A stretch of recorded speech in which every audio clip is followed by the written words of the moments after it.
Great. Can you all see the screen? Hmm. Okay, great. First of all, I just want to say thank you so much for being here on a beautiful summer evening and taking your time to learn about solar for your congregation. We're really excited to have Wendy here, who is an elective pay ambassador. So how this how this webinar is going to go is I will be kicking us off to just hear about what is Solar Faithful, why we exist, why would you even do solar, and why now? And then Wendy will lead us into the understanding how it is possible that non-tax paying entities such as faith-based organizations are eligible for tax incentives to go solar, and then how that works and how the timelines have changed. And then we should have ample time for question and answer. And as always, along the way, if you have questions or comments, please post them in the chat. Wesley is monitoring that, and we will make sure we address that during the question and answer. So, just a bit of background about Solar Faithful. Our mission is to bring technical expertise and client-friendly financing to simplify participation in the just clean energy transition for faith-based organizations. And we prioritize serving those who've been historically left out of the clean energy transition, such as those in low-income communities, faith communities of color, and diverse faith traditions of all faiths. So, our vision and how we'll know we have succeeded is when faith-based organizations are seen as being at the forefront of the equitable transition to renewable energy. And why that's important is we know that people of faith and conscience have been at the forefront of every social justice movement in history, from civil rights to women's rights. And we see the climate crisis as that movement of this moment. And we know that people of faith are leading in this way, but we want to make sure that's visible. To date, we have completed 25 projects since we got our 501(c)(3) status 3 years ago. We also have 20 more under contract and over 300 organizations that have expressed some level of interest, mostly in Michigan, because that's where we are based, but we're starting to branch out to Pennsylvania, Maine, actually completed a community solar project in Maine and lots of other states. So don't be limited to just thinking of us as Michigan based, even though we got started here. Um, the steps to solar are incredibly simple, even though it may seem daunting, but you really just need to evaluate your facility, develop consensus, and make sure you get started soon enough to take advantage of the federal incentives. And Wendy will talk more about that. I'm taking a step back to just say, well, why, how did Solar Faithful come to be? Well, two nonprofit partners called the Climate Witness Project and Michigan Interfaith Power and Light had been independently working on solving the problem of making solar accessible for faith-based organizations, realizing that the desire was high, the uptake was low. And simultaneously, our partners with Chart House Energy, which is a solar developer, had been working on the same issue. We all came together and formed Solar Faithful. So this is our board and staff. We have board members around the country from Seattle to Maine and everywhere in between. A lot of us are based here in Michigan. And Rob is here. He's our executive director, as is Wesley, who's our executive assistant. And you'll hear from other team members who are also joining us in this webinar. Um, so sorry, I wanted to skip ahead to why solar and why now. Um, but first, I will talk about what is our goal. So our goal started off being to double the number of faith-based organizations in Michigan with solar. We have already achieved that goal. There were 35 houses of worship in Michigan with solar when we started, and now there's over 70. Um, we also wanted to make sure that at least half of the community partners, meaning the organizations that participate in our work, met our diversity goals, and that has also been achieved. Um, and then the last goal is really to meet the commercial adoption rate, which is close to 4%. The that goal remains to be fulfilled, but that's the exciting challenge that we're here to meet. So, nationally, about 4% of commercial buildings have installed solar, while as here in Michigan, less than 1% of houses of worship has. So we're working to catch up and to exceed that. Okay, so why solar? And this is a picture from a church in Granville that went solar with us. I think you all know that we are in a climate crisis, and in spite of that, we are people of hope. And so we say there is something that we can do, and it is basically our responsibility to do what we can. At the same time, we recognize that faith-based organizations, many of which have robust community ministries, are spending every dollar towards their mission and their ministry. So they don't necessarily have the funds sitting around to take on big capital improvement projects like solar. But at the same time, solar is an investment that has a return on investment. It will actually save you money and free up money in your operations budget. So we want that happening for organizations that make a difference in their communities, and um, we think that that's you. So we're here to serve you, to make sure that you have what you need to make your vision for solar accessible and possible. Um, so the other part of why solar is really why now. And for that, I'm going to turn it over to Wendy because that in a large part relates to the federal incentives that are sunsetting, but some of the timelines are not as clear to everyone as they could be. So she will help to demystify that. So with that, Wendy, would you like to take us away?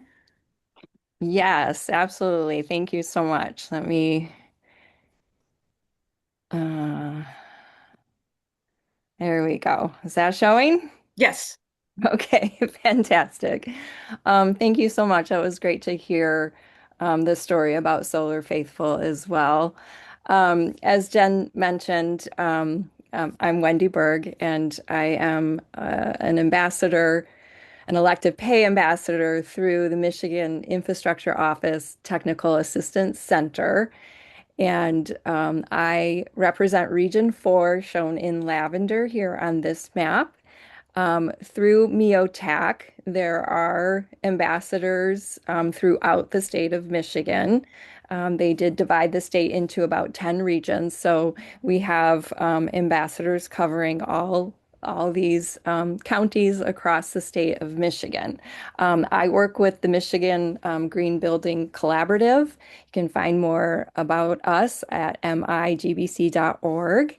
And I will be explaining the available federal tax credits and the process that an organization needs to go through in order to successfully receive the cash payment from the IRS.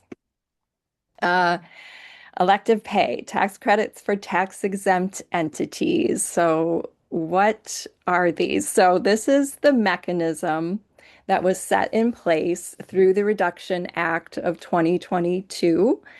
And it allows tax exempt entities who wouldn't normally be filing a tax return or a full tax return to receive funds for their clean energy projects through the IRS in the form of direct pay or cash payments. You'll see elective pay and direct pay terms used interchangeably. Um, and the elective pay credits can be combined with grants, loans, and other types of funding. And depending on the type of project and which tax credit is being claimed, they can be valued at 30% or more of the eligible project costs. They're uncapped, they're non-competitive. So if an organization has more than one project that was completed in their tax year, they are able to claim multiple projects.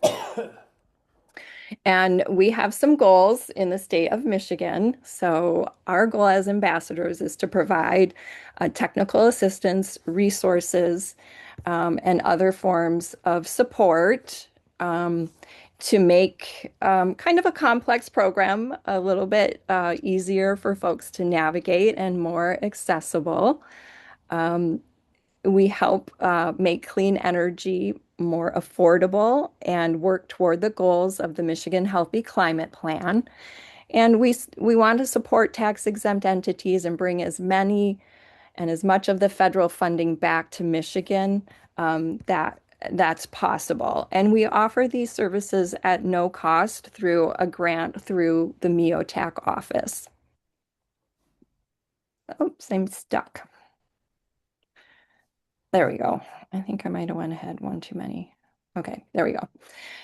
Okay, so calculating tax credits. This is an example of a solar project that will be claiming the investment tax credit. There's also production tax credits, but the investment tax credit is based on the costs, the qualifying costs of the project. Production is based on how much energy is produced every year. So mostly we're seeing the investment tax credit. So this example could be a solar or perhaps a geothermal project. Um, Smaller than 1 megawatt here would qualify for a 30% base credit. And there are some bonus credits that would be available too. So there's a bonus credit for being next to or near an energy community tract, and that's coal plant closure, things like that, or brownfields. And then there's another 10 or 20% for low income and tribal communities. This one is application based. And then there's a 10% or 2% for domestic This is about content. solar power and how you can get money from the federal government for it. I'm sorry, was that a question? I apologize. Oh, okay. All right. So, eligible investments for elective pay include solar power, geothermal, energy storage batteries. EV purchases are phasing out, or those phased out in September 2025, and EV chargers phased out at the end of June. Um, Common projects or investments that are not eligible include things like new windows, LED lights, insulation. Those would be costs that would be outside of what would be considered a qualifying expense. Um, you need to keep in mind that certain expenses qualify, and those typically revolve around the cost of the equipment and installation.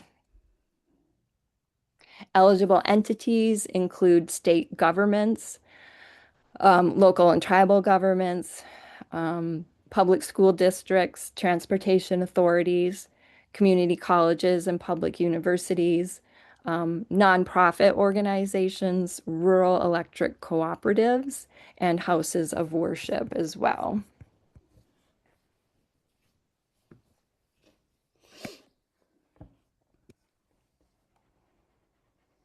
My button doesn't always want to work. It gets stuck. I apologize. I'm gonna have to out of here. Oh, here we go. Okay, so the elective pay process, what does that look like? Just want to make sure I'm on the right slide real quick. Okay, good.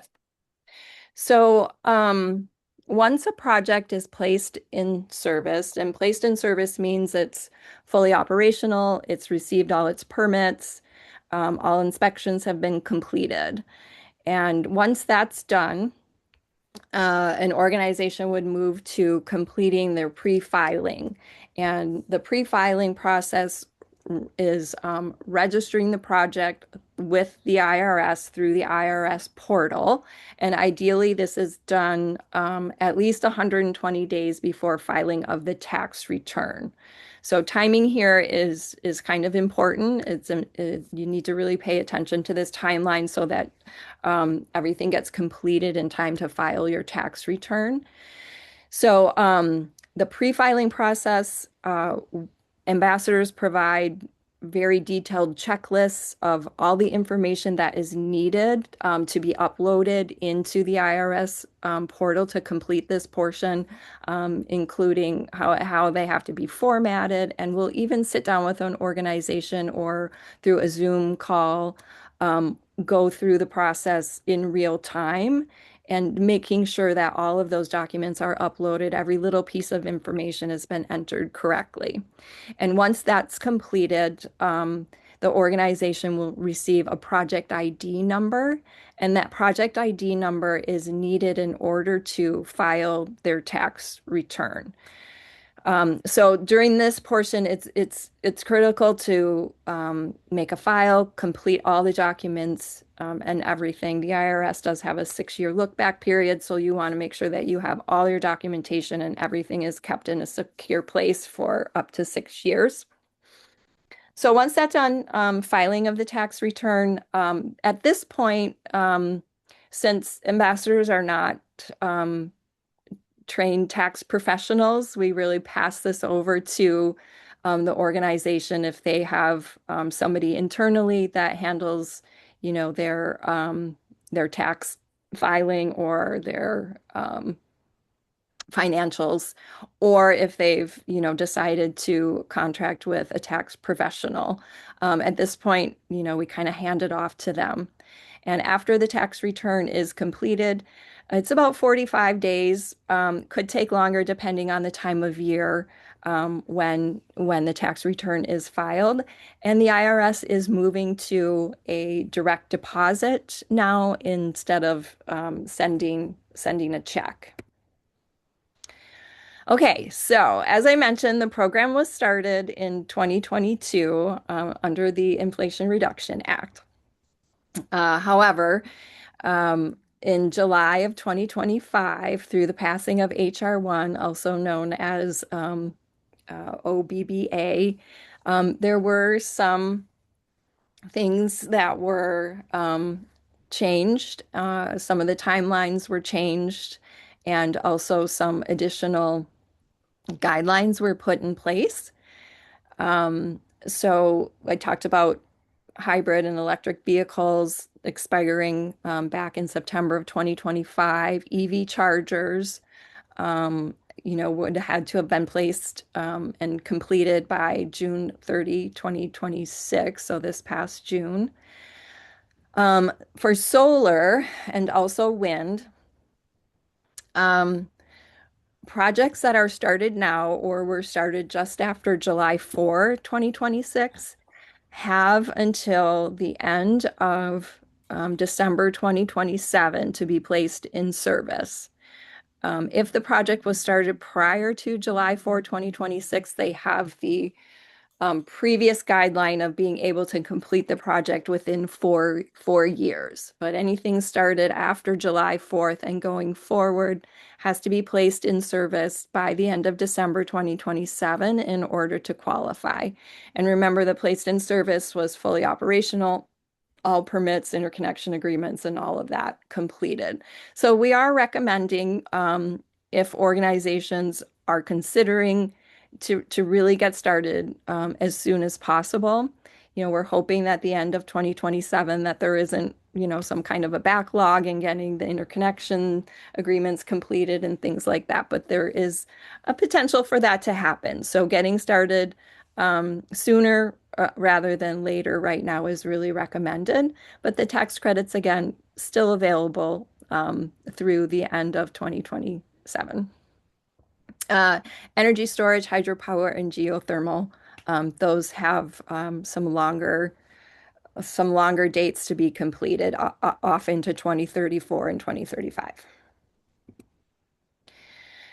And then along with the timelines, there were some new guidelines regarding prohibited foreign entities, also known as foreign entities of concern. So sometimes you'll hear them referred to as PFE or FIOC.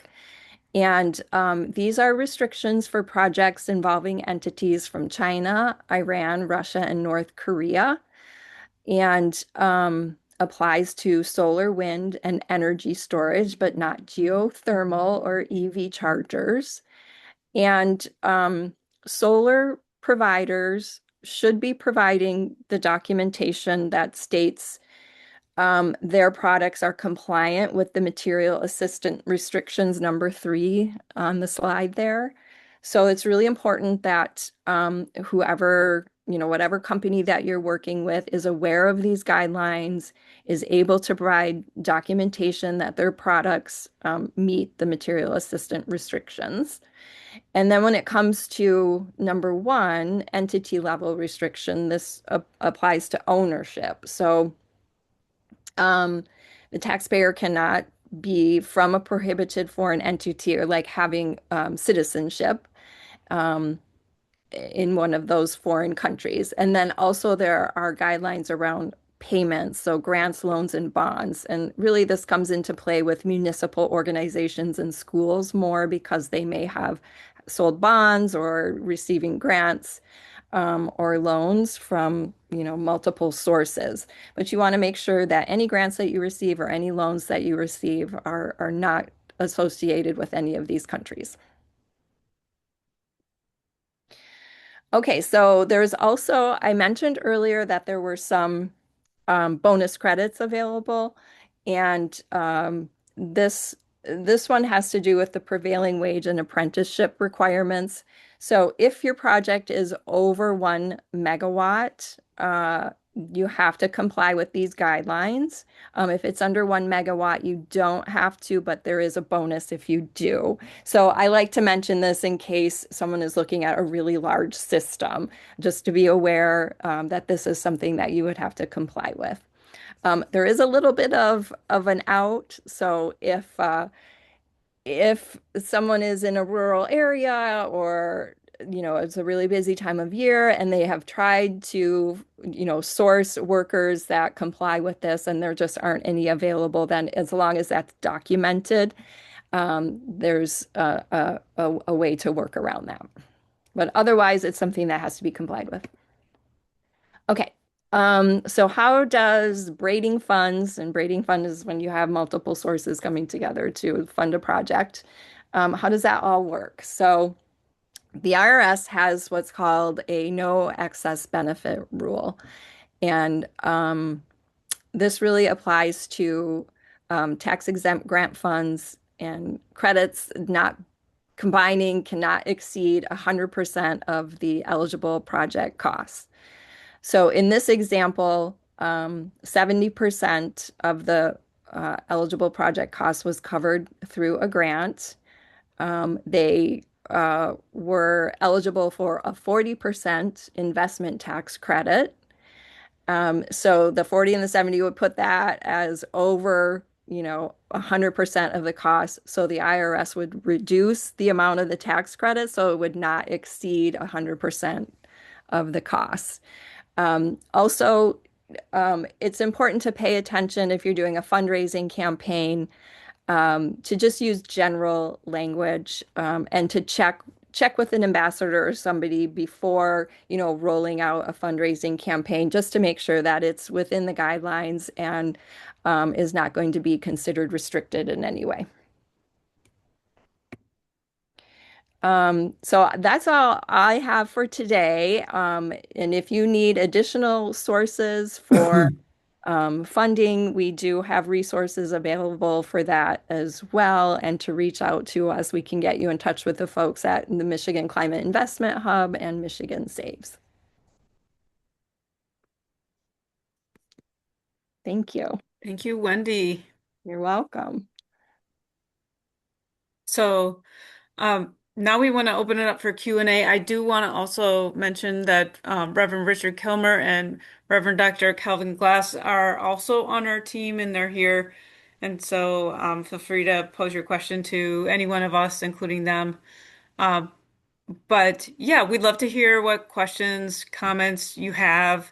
In particular, if you were to consider solar, what would be the first next question you'd have to have answered or concern you'd have to have addressed? So the floor is open.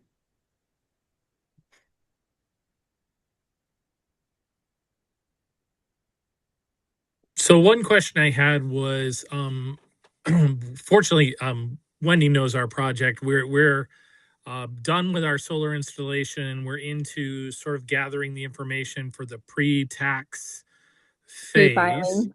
Yeah, the Pre-filing, yes. pre-filing. Yes. And I noticed that 120 days prior to filing. So, is there like a deadline, like you have to get that done before that 120 days, or is it like in that 120 period that you need to pre-file? Uh, it well, you can complete the pre-filing as soon as your project is placed in service and everything is complete. You Okay. ideally don't want to do it less than.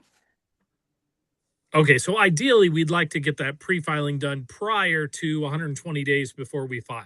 Yeah. Perfect. Thank Yes. you. Yes. And you can do it as soon as possible. And you should if if everything is ready to go. Yep. So, Yeah, yeah. we're working through that checklist Yeah. that you provided. So thank you for that. Wonderful. And incidentally, if an organization,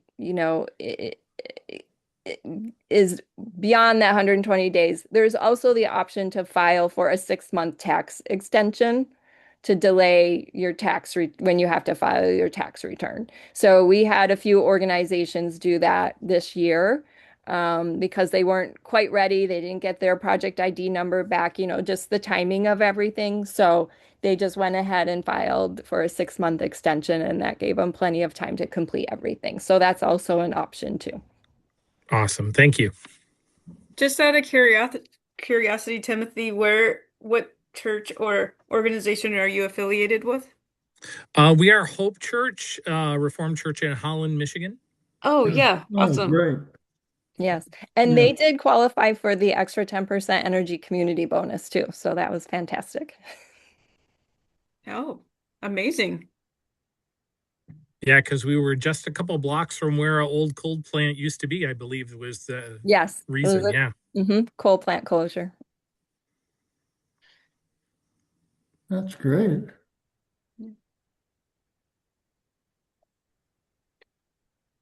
Stephen, I don't know if you're able to unmute, but you're welcome to ask any questions if you have any.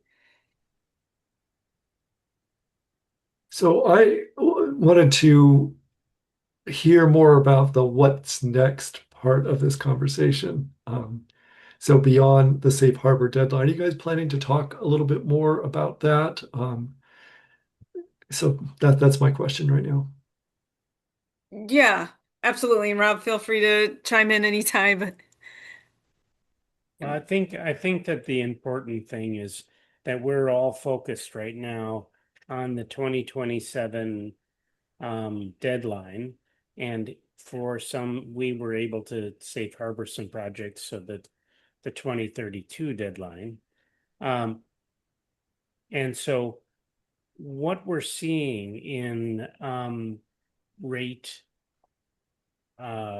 costs is rapidly increasing costs throughout the country, especially in areas that have data centers.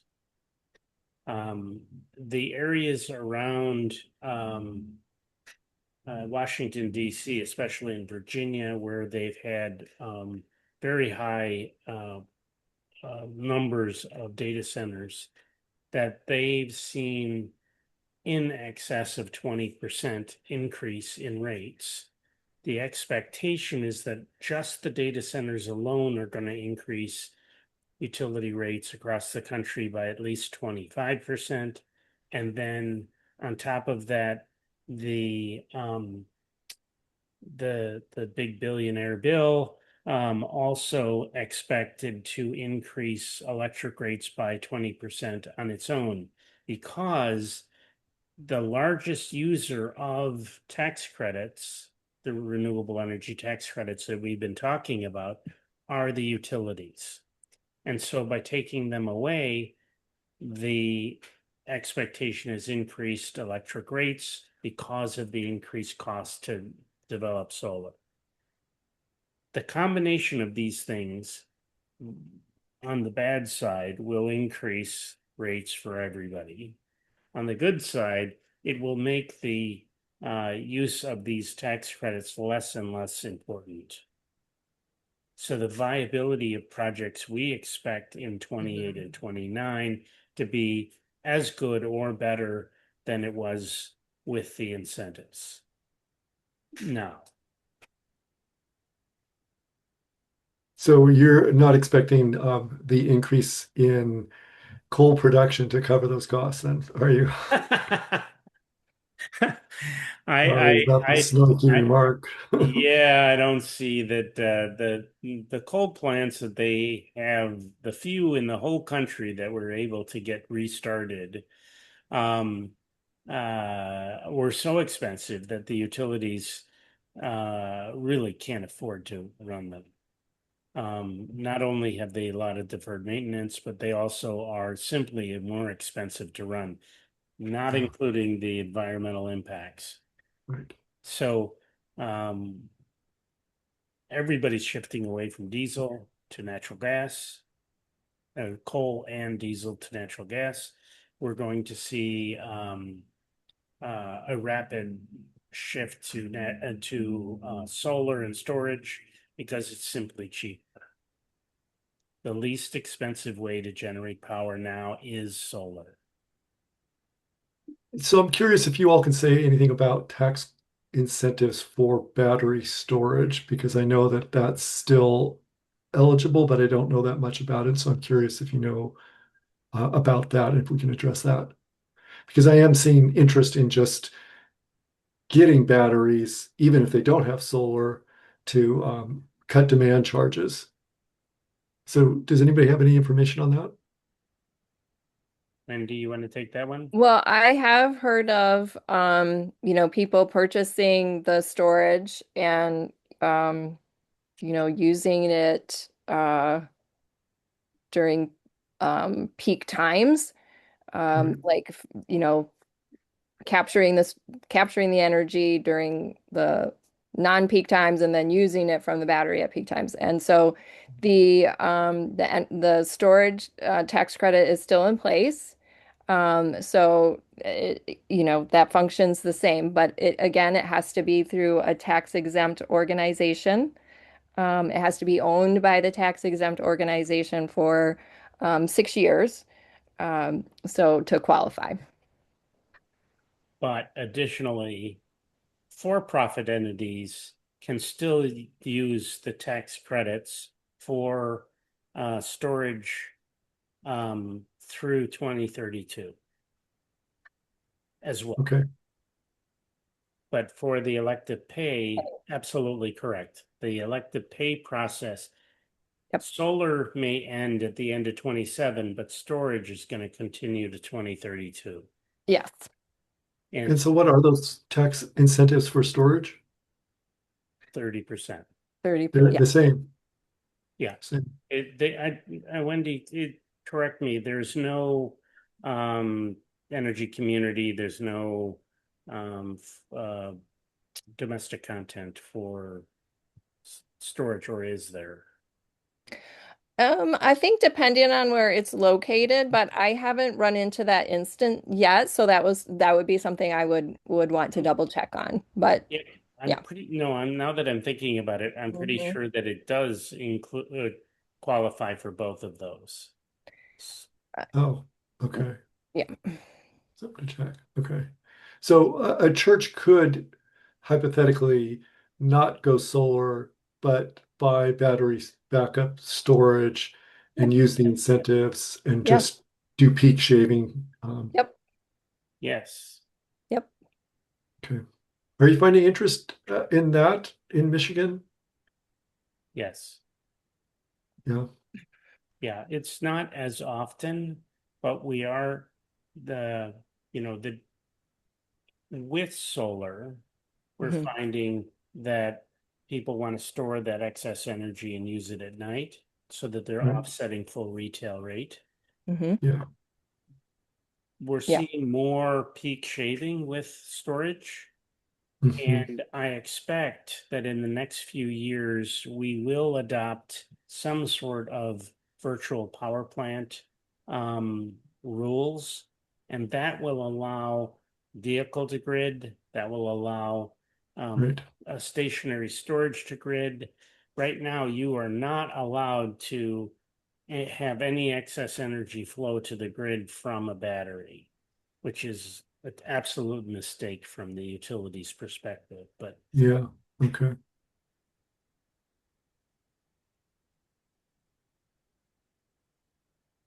When, I can keep going here if you guys don't have questions. I got a lot of Well, questions. So, Rob, what's your average cost of power across Michigan?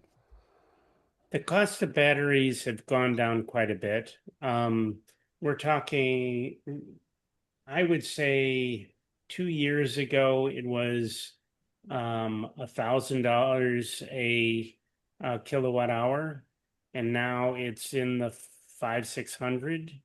I've seen some of the utility scale down under $200 a kilowatt hour. What's your cost of power? The cost of electricity, Yep. a little over 20 cents right now. Yeah. Okay. 'Cause And we're- so for solar, call it 20 cents plus or minus, and the outflow rate is about 10 cents. So if you store that energy during the day and discharge at night, offsetting your nighttime usage, you are saving 10 cents for every kilowatt hour.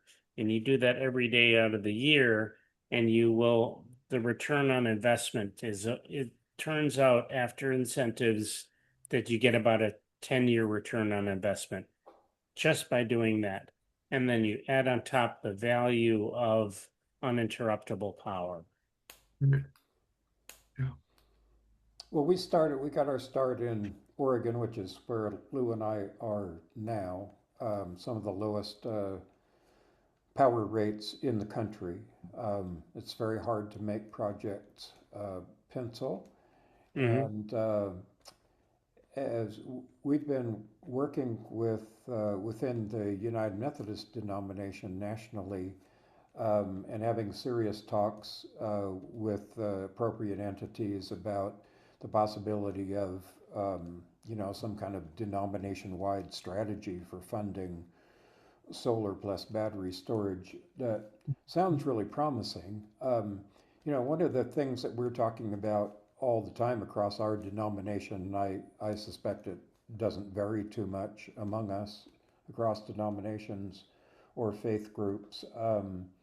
The majority of our congregations across the United States are very small membership congregations, um, many of them rural. So I just questions about your experience so far in working with smaller membership congregations, some of which are probably in marginalized communities. Um, how how do we? I mean, Lou's and my experience run the gamut from not being able to help smaller congregations who don't know how much longer they'll be in business, Right. to fund projects, to working with larger congregations who we can quickly provide a package that won't cost them any money up front, that they'll be paying less in a lease payment or a loan payment than what they're paying for power now, and for whatever reason, like it's too good to be true, or they don't trust us, they decide not to go with the project. So Right. we're We're think having I an think interesting Yeah, are we conversation alone in about that? those That's what we want to realities know. all the time. I Yeah. think that there's two strategies that work. I think one is um we're finding that we're having to go get grant money to bridge the gap, to bring down Yeah. the project costs so that it becomes viable. Yes. And so packaging them into larger groups of projects, very small dollars, especially in the rural community per project, but being able to go to a foundation and say, we need $50,000. And we're going to use it $2,000 or $3,000 at a time to do all of these rural projects really becomes viable. And it Mhm. becomes viable for the foundation because it's a clear use of the funds. It's defined. It shows that you're matching funds with your capital stack includes Mhm. federal incentives and lending, and that is becoming a critical item for foundations. So But do you have do you have current projects like that? yes, yes, we just got yes, Solar Faithful as of last year have begun to do shared savings agreements where Solar Faithful owns the project, gets the incentives, operates the facility, and shares the savings Okay. with the host facility. And so we have a couple projects that are already online and are working. And I believe organizationally that this owning these solar arrays are going to produce the revenues that'll allow Solar Faithful to continue to do this work into the future. Okay. Call Yeah. it profit, call it whatever you'd like, but it Yeah. will allow us to both fund the organization and fund future projects. That aside, Mhm.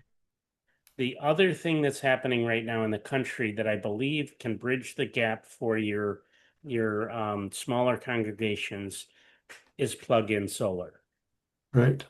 Yeah. We've been talking about that as well. Yeah. And so those 3 panels, we did a couple of very small churches that only had 7 or 8 or 10 panels. And so even those 3 panels can really make a dent in what you're talking about. And because they're just plug in, they're transferable. If Right. the organization either it doesn't survive or whatever, you can just pick them up and move them. So So is Michigan one of the states that legalized that? legislation has been proposed. It didn't make this year, but it is Yeah. likely to pass next year. Very Okay. likely. Okay. And it has passed in Maine. Yeah. Well, there's Well, 20 it's states passed where in it's 20 not. Yeah. states now. Yeah. 20? Oh, wow. I thought 20 it's just states 10. that have passed it. I believe it's 20. Yeah. So I think it's something that's going to happen. The utilities love it. I mean, they hate it and they love it because they hate it that you're buying less power from them. But like a church that isn't using much power during the day, that excess energy goes to the utility for free. Right. So they're going to make buck on Yeah. reselling that power. So don't worry about them feeling badly that they're selling a few less or buying a few less electrons. That's really helpful, Rob, because I worry about the utilities viability in the future. Oh, yes, it's terrible. I'm just so worried about them. Yes. And Rob, Um, how are you finding the reliability of the technology, the manufacturers who are producing plug-in solar now? Good question. I think that there are some that have been fly by night and not really good quality. Mhm. There was a little bubble where we got a flood of Chinese panels and they had gone with very thin glass. Mm. The vibration was breaking the cells inside Wow. the solar panels, and those microfractures reduced performance. And then the utilities were complaining that they were getting less performance from those big arrays. Bottom Oh. line is that, finally the utilities are buying better panels.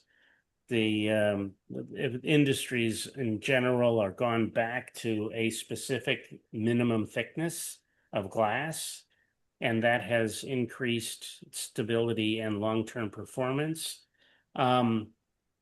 But it's the inverter that's typically the failure point. Yeah. And companies like Enphase and the microinverters are very stable. They're 25, plus year performance items. Some of the string inverters are really good quality. And so it depends upon how big a project you have.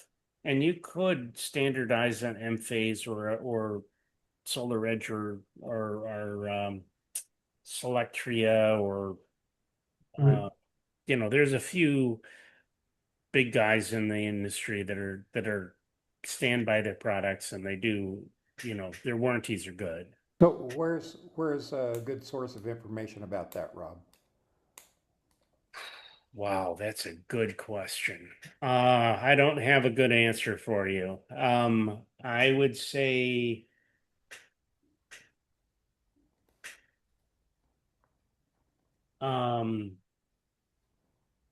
PV Magazine. Mm. I would say Yeah. it's probably the best source. Okay. So you all right with this conversation just continuing in this direction? Because I Yeah, don't want to dominate it. Yeah. 10 more minutes. Wendy, you okay with just wandering along here, or are you just curious? Well, absolutely. This is great. I love to hear this stuff. So Okay. So Geek out for a few minutes. I have reached Somebody, out to you all. Rob, somebody mentioned the United Methodist Church was developing a policy that would be helpful to Yeah. congregations. Who is that? So That was John. John? It's not the denomination that's developing policies. Yeah. Um, um, the United Methodist Creation Justice Movement, not Uh, not a not part of the structure of the church, but has been in operation for 10 years or so, which is volunteers across the country, developing curriculum, working on projects, etc. And we just started this sub-working group of the United Methodist Creation Justice Movement about 6 months ago only.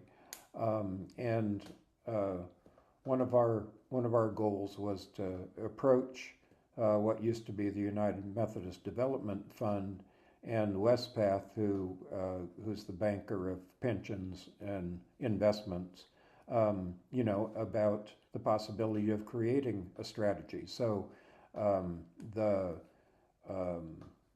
the body that's moving that conversation is us volunteers of the United Methodist Creation Justice Movement.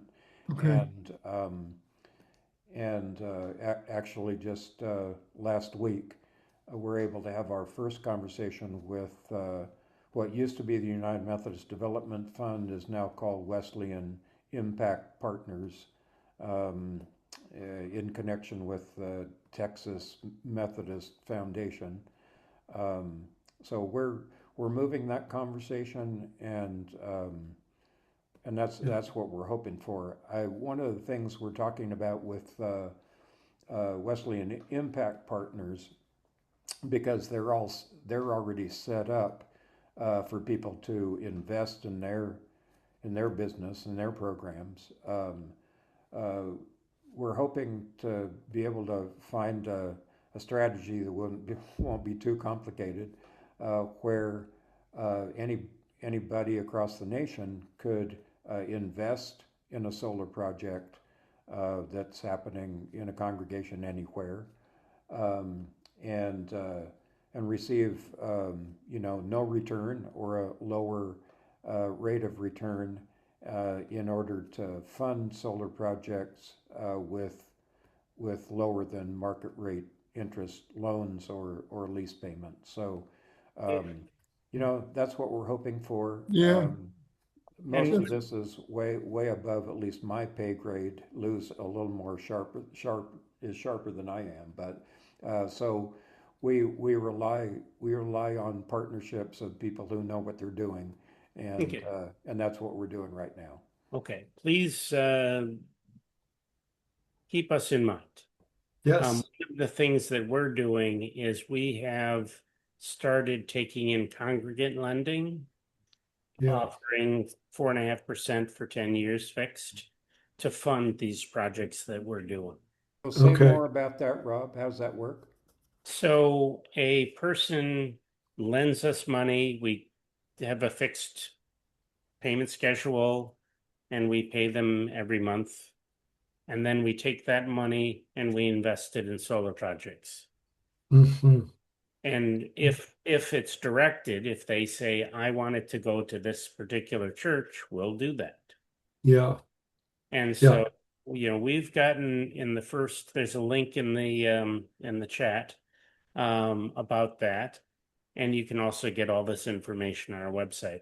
Well, we've got $118,000 so far, and just within the last year or so. And we're increasing. We're also starting our first attempt at crowdfunding using the same model. It's the Yeah. same lending offering, but you can go all the way down to $200. Okay. Wow. And so that's another way in which to reduce the costs, financing costs of projects. So Right. Rob, as we're moving forward with Wesleyan Impact Partners on this, would you be available, you and/or others, whoever's appropriate, Sure. to meet with Sure. Yeah. We're also getting funded through the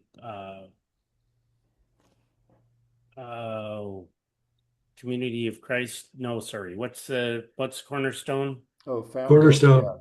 Yeah. UCC. United Church of Christ. UCC, and we're also talking to Thrivent, which is the OCA. right. Yeah. Yeah. So it's interesting that both of those funds have now said that they're not limiting themselves to their denomination. They will go cross denominations. That's great. Yeah. Yeah. So I think it's interesting that we're starting to go that way.